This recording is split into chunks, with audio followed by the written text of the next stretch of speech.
Raise your hand if over the last few years you've heard or seen posts and ads from experts saying Facebook is dead. I bet a lot of you have, but I'm here today to tell you that that simply isn't true. So teacher authors, go ahead and reheat that cup of coffee because I'm your host Cassandra Foster and we're about to get schooled in socials. Welcome back to Schooled in Socials. Today, we are tackling a myth I've seen circulating for the last few years in social media circles, that Facebook is dead. Specifically, I've seen experts saying that Facebook groups are dead. In fact, I vividly remember scrolling my Facebook feed and seeing an ad from an expert saying that exact thing. Now, is saying a form of social media is dead a great way to get people to jump on your new marketing ideas that you might be selling? Heck yes. But it doesn't mean it's necessarily true. Now, those people saying Facebook or Facebook groups are dead weren't 100% lying. What has really happened is we have seen a shift in the way Facebook groups are used for marketing purposes over the last 5 or 6 years. I want you to take a second to think back to 2017. That's right, 6 years ago. And try to remember what kinds of Facebook groups you were a part of then. What kinds of groups you were being invited to most often? If a LuLaRoe Facebook group popped into your head, same. I'm pretty sure at one point I was part of like 50 or more of those groups. I may or may not have had a legging addiction. And the reason you probably thought LuLaRoe too is because back in 2017, LuLaRoe was hitting its stride and people who sold it were using Facebook groups to market their pieces. People were also using groups to market their Avon businesses. Me as a broke college student, for example. Or Pampered Chef, or insert any MLM biz here. During that time, Facebook groups were seen as a place for direct selling. Not that other community groups didn't exist, because they sure did. But the flooding of the market of these MLM-type businesses and people joining them drove the trend of using Facebook groups in this way. And those are the types of groups that are dead. With the saturation of the market of direct or MLM sellers, we began to see these companies' downfalls, and thus the downfall of the groups that they were using for selling their products. Now, these groups still exist. A quick Facebook search will show you that there are LuLaRoe groups out there. But for the most part, there has been a massive shift in the way Facebook groups are used today. A shift away from direct selling and more towards fostering and building a community. And this shift was really solidified when COVID hit in 2020 and the world shut down.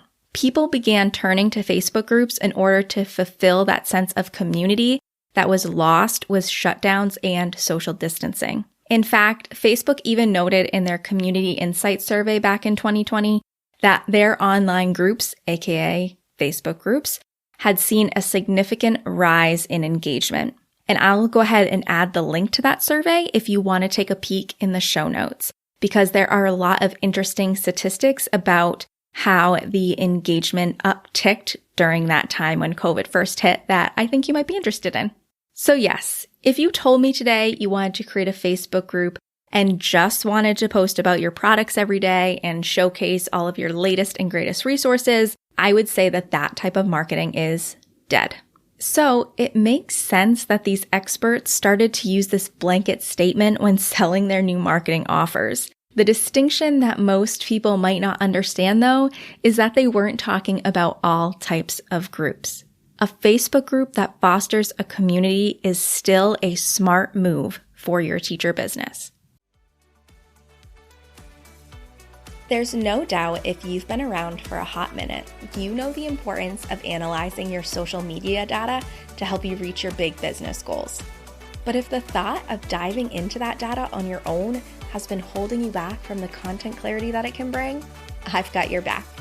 With my quarterly data analysis service, I'm here to be your data bestie right alongside of you, diving into your analytics and outlining a content plan so that you can take effective action. This way, you get all the benefits of having your eyes on your data to help make goals for the new year without having to take a course or wade through the numbers by yourself.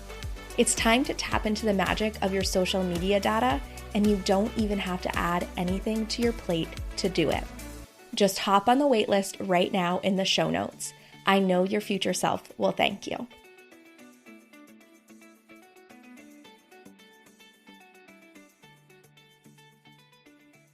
I know we've chatted about this some back in episode 6 when I discussed why you should even bother with Facebook groups, but it bears repeating here. There are so many benefits for growing a teacher community that you run. Based on the number of teacher groups and the number of members in those groups, we can clearly see that teachers are actively participating in Facebook groups. And since your group is more about community and supporting those people in your community, you can more easily position yourself as an expert just by responding to posts and comments without any direct promotion. What an amazing way to grow that know, like, and trust with your audience than personally connecting with them and offering to help them. Finally, my 2 favorite reasons for Facebook groups being a smart move for your teacher business would be the fact that you can grow your community without having to post as much as other platforms, since you aren't the only one driving the conversations there. Your community members are. And the fact that a group can provide you amazing market research. Just think, you've got a whole community of your ideal audience members sharing about their struggles and the resources they need. That is gold for building resources for your store that teachers will purchase. So yes, in a sense, tactics from 5 or 6 years ago for using Facebook groups for marketing are dead. But the shift to Facebook groups truly fostering a community has allowed teacher authors just like yourself to use them to support more teachers and up-level their businesses. So if you've been on the fence about starting a Facebook group, this is your sign that it is a worthy undertaking for your business. Now, before this episode ends, I'm calling out all of you previously LuLaRoe obsessed teacherpreneurs out there to head to Apple Podcasts and leave a review for the show. And make sure in your review to let me know how many LuLaRoe Facebook groups you are part of. I'm wondering if anyone out there can beat my 50. All right, cold coffee friends, thanks so much for listening. If you're loving getting schooled in socials, make sure to subscribe so you don't miss an episode. Also, I would love it if you left a review so that other teacher authors like you can start getting schooled in socials too. All right, I'll see you in the next episode.